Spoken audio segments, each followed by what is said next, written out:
Assalamualaikum warahmatullahi wabarakatuh. Bismillah, alhamdulillah, Allahumma sholli ala Sayyidina Muhammad wa ala ali Sayyidina Muhammad. Dalam kitab hadis Riyadhus Shalihin ada beberapa gibah yang diperbolehkan.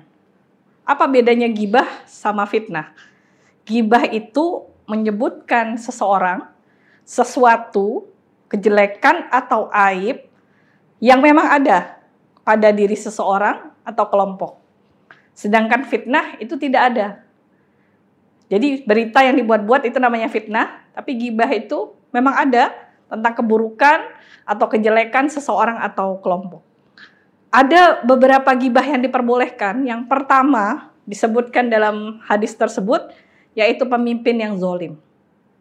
Kenapa pemimpin yang zalim itu boleh disebutkan kezalimannya, kejahatannya, janji-janji yang tidak dipenuhi olehnya? Kenapa? Karena supaya jangan terjadi dipilih lagi pemimpin tersebut. Karena apa? Karena kejahatan dan keburukan dari seorang pemimpin itu berpengaruh bagi orang banyak. Jadi boleh membicarakan kezaliman dari seorang pemimpin agar dicegah kezalimannya. Jadi dua cara supaya kita mencegah keburukan dan kezaliman orang. Yang pertama, membicarakannya untuk mencegah. Dan kedua, melakukan perbuatan untuk mencegah kezaliman tersebut. Yang kedua, gibah yang diperbolehkan, orang yang datang ke saksi persidangan. Saya menjadi saksi di satu persidangan, dan saya melihat keburukan, kejadian, pembunuhan, atau apapun, maka saya tidak dijatuhi hukuman gibah, walaupun itu benar. Kenapa? Karena saya harus melakukan itu untuk membuktikan seseorang ini bersalah atau tidak.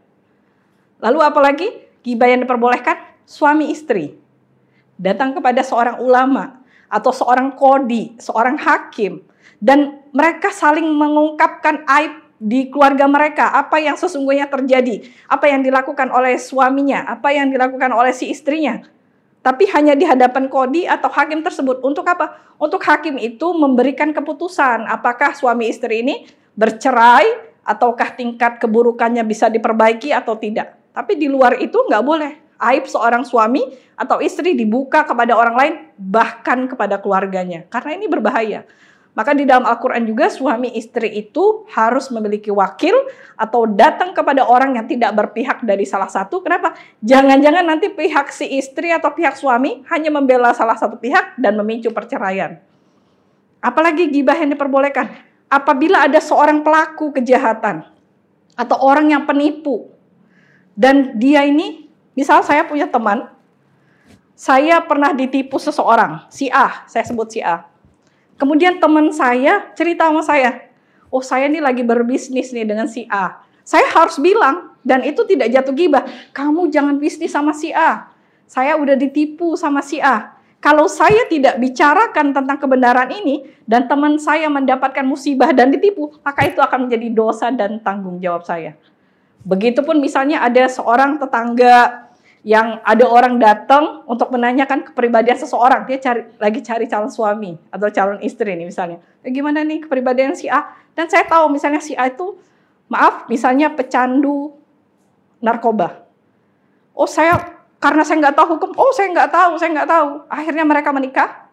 Dan apa yang terjadi? Rusak rumah tangganya karena perbuatan saya juga termasuk. Kenapa? Karena saya tidak jujur bilang, kamu jangan sama si A. Karena dia pelaku dosa besar dan dia belum berubah. Dia masih menjadi seorang pecandu. Jadi tidak semua pembicaraan buruk itu jatuh gibah jika itu memiliki manfaat dan ditempatkan sesuai dengan tempatnya. Tadi dibicarakan di hadapan hakim, dibicarakan di hadapan qadhi atau ulama yang bisa memutuskan hukum sesuatu, atau dibicarakan oleh orang yang terkena kejahatan seseorang dan kita harus ungkap itu kejahatannya supaya tidak menyebar keburukannya kepada orang lain. Semoga bermanfaat, kita terhindar dari gibah yang tidak diperbolehkan oleh agama. Minta maaf atas segala kekurangan. Wa'afu minkum. Wassalamualaikum warahmatullahi wabarakatuh.